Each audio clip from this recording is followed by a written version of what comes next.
Hi అండి, అందరికీ నమస్తే. Welcome back to our channel. ఈరోజు వీడియోలో రెగ్యులర్గా చేసుకునే చికెన్లా కాకుండా ఒక స్పెషల్ సూపర్ టేస్టీ కమ్మటి చికెన్ రెసిపీ చూపించబోతున్నాను.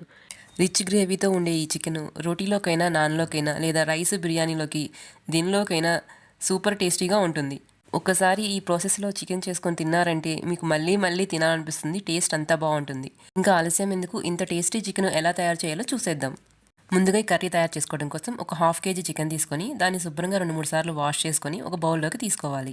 ఇప్పుడు చికెన్లో 1 టీ స్పూన్ సాల్ట్, అలాగే ఒక పావు కప్పు మీగడ పెరుగు వేసుకొని బాగా చికెన్ ముక్కలకి 2 నిమిషాలు పట్టించుకోవాలి. ఈ కర్రీకి కమ్మదనాన్ని ఇచ్చే సీక్రెట్ ఇంగ్రీడియంట్ అంటే మీగడ పెరిగేను. మీకు మీగడ పెరుగు ఇష్టం లేదు అంటే నార్మల్ పెరుగైనా వేసుకోవచ్చు. తర్వాత దీనిలోనే ఒక 2 టీ స్పూన్ల ఫ్రెష్గా దంచిన అల్లం వెల్లుల్లి పేస్ట్ వేసుకోవాలి. అలాగే దీనిలోనే కొంచెం పుదీనా, కొంచెం కొత్తిమీర సన్నగా కట్ చేసుకొని వేసుకోవాలి. అంతేనండి. ఈ కర్రీ తయారు చేసుకోవడం కోసం మ్యారినేషన్ చేసేటప్పుడు ఇంకా వేరే మసాలాలు ఏమీ యాడ్ చేయాల్సిన అవసరం లేదు. ఇప్పుడు వీటన్నిటిని ఒకసారి బాగా చికెన్ ముక్కలకి పట్టించి మూత పెట్టి 1 గంటన్నా పక్కన పెట్టుకోవాలి. మీకు అంత టైము లేదంటే ఒక హాఫ్ అన్ అవర్ అన్నా పక్కన పెట్టుకుంటే చికెన్ సాఫ్ట్గా అవుతుంది. ఇలా బాగా మిక్స్ చేసుకున్న తర్వాత మూత పెట్టి ఒక 1 అవర్ దీన్ని పక్కన పెట్టుకోవాలి. సారీ అండి, కోల్డ్ వల్ల కొంచెం వాయిస్ బాగాలేదు. ఈ వీడియోకి అడ్జస్ట్ చేసుకోండి. ఇప్పుడు మనం నెక్స్ట్ ప్రాసెస్ ఏంటో చూసేద్దాం. ఇప్పుడు ఈ కర్రీకి కావాల్సిన రిచ్ గ్రేవీ కోసం స్టవ్ మీద ఒక ప్యాన్ పెట్టుకొని దానిలో ఒక 2 టేబుల్ స్పూన్ల ఆయిల్ వేసుకోవాలి. ఆయిల్ వేడిన తర్వాత ఇప్పుడు దీనిలో 1 ఇంచు దాల్చిన చెక్క, 2 లవంగాలు, అలాగే మీకు నచ్చితే మంచి ఫ్లేవర్ కోసం 2 యాలకులు వేసుకోండి. ఇక్కడ నేనైతే యాలకులు వేయటం లేదండి. ఇప్పుడు దీనిలో సన్నగా కట్ చేసుకున్న 2 పెద్ద ఉల్లిపాయలను వేసుకోవాలి.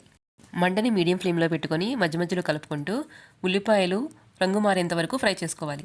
ఇలా ఆనియన్స్ కొంచెం కలర్ చేంజ్ అయిన తర్వాత ఇప్పుడు దీనిలో ఒక 4 పచ్చిమిర్చి చీలికలు, అలాగే 1 లేదా 2 టేబుల్ స్పూన్ల జీడిపప్పు వేసుకోవాలి.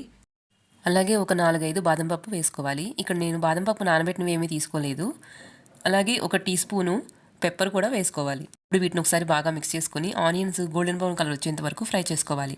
ఈ టైంలోనే మీ దగ్గర ఉంటే 1 టేబుల్ స్పూను చిరోంజి పప్పు, అలాగే 1 టేబుల్ స్పూను గసగసాలు కూడా వేసుకుంటే కర్రీ టేస్ట్ అనేది ఇంకా బాగుంటుంది.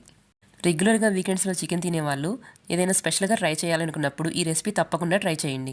ఆనియన్స్ ఇలా గోల్డెన్ బ్రౌన్ కలర్ వచ్చిన తర్వాత స్టవ్ ఆఫ్ చేసుకొని వీటిని పూర్తిగా చల్లారనివ్వాలి. ఆనియన్స్ చల్లారిన తర్వాత ఒక మిక్సీ జార్ తీసుకొని దానిలోకి ట్రాన్స్ఫర్ చేసుకోవాలి. ఇప్పుడు దీనిలోనే ఒక పావు కప్పు మీగడ పెరుగు కూడా తీసుకొని కొంచెం వాటర్ యాడ్ చేసుకొని మెత్తని పేస్ట్ లాగా గ్రైండ్ చేసుకోవాలి. చూడండి, ఇలా ఫైన్ పేస్ట్ లాగా గ్రైండ్ చేసుకుంటే సరిపోతుంది. ఇప్పుడు స్టవ్ మీద ఒక ప్యాన్ పెట్టుకొని దానిలో 1 టేబుల్ స్పూన్ ఆయిల్, అలాగే 1 టేబుల్ స్పూన్ నెయ్యి వేసుకోవాలి. నెయ్యి ప్లేస్లో మీరు బటర్ అయినా వేసుకోవచ్చు. ఆయిల్ వేడిన తర్వాత ఇప్పుడు దీనిలో ఒక half teaspoon ginger garlic paste వేసుకొని పచ్చివాసన పోయేంత వరకు ఫ్రై చేసుకోవాలి. అల్లం వెల్లుల్లి పేస్ట్ బాగా ఫ్రై అయిన తర్వాత ఇప్పుడు దీనిలోనే 1 టీ స్పూను ధనియాల పౌడర్ వేసుకోవాలి. నెక్స్ట్ దీనిలోనే ఒక 2 టీ స్పూన్ల కారము, అలాగే ఒక హాఫ్ టీ స్పూన్ పసుపు, ఒక హాఫ్ టీ స్పూన్ జీలకర్ర పౌడర్ వేసుకొని ఒకసారి బాగా మిక్స్ చేసుకోవాలి. మసాలాలు మాడిపోకుండా కొంచెం వాటర్ వేసుకొని ఫ్రై చేసుకోవాలి. ఇలా కలుపుకుంటూ ఆయిల్ పైకి తేలేంత వరకు మసాలాలను ఫ్రై చేసుకోవాలి. కర్రీకి మంచి కలర్ రావాలి అంటే మీ దగ్గర కాశ్మీరీ చిల్లీ పౌడర్ ఉంటే ఒక హాఫ్ టీ స్పూన్ వేసుకోండి. ఇలా 2-3 నిమిషాలు ఫ్రై చేసుకున్న తర్వాత మనం ముందుగా గ్రైండ్ చేసి పెట్టుకున్న ఆనియన్ కాజు పేస్ట్ని వేసుకోవాలి. ఈ పేస్ట్ మాడిపోకుండా ఉండడం కోసం జారులో ఒక పావు కప్పు నీళ్లు పోసి కలిపి దీనిలో యాడ్ చేసుకోవాలి. మంటని మీడియం ఫ్లేమ్లో పెట్టుకొని మధ్య మధ్యలో కలుపుకుంటూ ఆయిల్ పైకి తేలేంత వరకు కుక్ చేసుకోవాలి. ఈ టైంలోనే ఈ గ్రేవీకి కావాల్సినంత సాల్ట్ని చూసి ఒకసారి వేసుకోవాలి. మనము చికెన్లో 1 టీ స్పూనే వేసుకున్నాం కాబట్టి ఒకసారి చూసి వేసుకోండి. సాల్ట్ మిక్స్ చేసుకున్న తర్వాత మూత పెట్టి ఆయిల్ పైకి తేలేంత వరకు కుక్ చేసుకోవాలి. మధ్య మధ్యలో కలుపుకుంటూ కుక్ చేసుకోవాలి, లేదంటే అడుగంటుతుంది. ఇలా ఆయిల్ పైకి తేలిన తర్వాత మనము గంట సేపు నానబెట్టుకున్న మ్యారినేటెడ్ చికెన్ని వేసుకోవాలి. ఇప్పుడు చికెన్ని గ్రేవీతో పాటు ఒకసారి బాగా మిక్స్ అయ్యేలాగా కలుపుకోవాలి. ఇప్పుడు మంటను మీడియం ఫ్లేమ్లోనే పెట్టుకొని చికెన్ని మధ్య మధ్యలో కలుపుకుంటూ చికెన్లో వాటర్ రిలీజ్ అయ్యి ఆయిల్ పైకి తేలేంత వరకు కుక్ చేసుకోవాలి. చికెన్ వేసుకున్న తర్వాత లో ఫ్లేమ్లో కుక్ చేసుకుంటే చికెన్ హార్డ్ అయిపోతుంది. మనం ఇలా హై ఫ్లేమ్లో కుక్ చేసుకుంటే దాంట్లో వాటర్ కూడా రిలీజ్ అవుతుంది, అలాగే చికెన్ కూడా సాఫ్ట్గా కుక్ అవుతుంది. ఇలా ఆయిల్ పైకి తేలిన తర్వాత ఇప్పుడు దీనిలో 100-150 ml హాట్ వాటర్ పోసుకోవాలి. వాటర్ పోసుకున్న తర్వాత ఒకసారి బాగా మిక్స్ చేసుకొని మంటని మీడియం ఫ్లేమ్లోనే ఉంచుకొని మూత పెట్టి చికెన్ బాగా కుక్ అయ్యేంత వరకు కుక్ చేసుకోవాలి. మూత తీసి మధ్య మధ్యలో కలుపుకుంటూ ఇలా కర్రీలో ఆయిల్ పైకి తేలేంత వరకు కుక్ చేసుకోవాలి. చూడండి, ఒక 15-20 నిమిషాలు కుక్ చేసుకున్న తర్వాత మూత తీసి చూస్తే మనకి ఆయిల్ అంతా బాగా పైకి తేలింది కదా, అంటే మనకి చికెన్ పర్ఫెక్ట్గా కుక్ అయిపోయింది. కావాలంటే మీరు ఒకసారి చెక్ చేసుకోండి.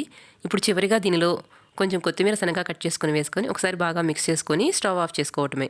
ఈ కమ్మటి రిచ్ గ్రేవీ చికెన్ కర్రీని వేరొక బౌల్లోకి ట్రాన్స్ఫర్ చేసుకొని వేడివేడిగా రైస్లో కానీ, చపాతీలో కానీ, రోటీ, నాన్లో ఇలా దేనిలోకైనా కానీ సర్వ్ చేసుకోవచ్చు.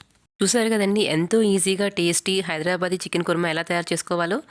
మీరు కూడా ఒకసారి తప్పకుండా ట్రై చేసి ఎలా వచ్చిందో కామెంట్ సెక్షన్లో కామెంట్ చేయండి.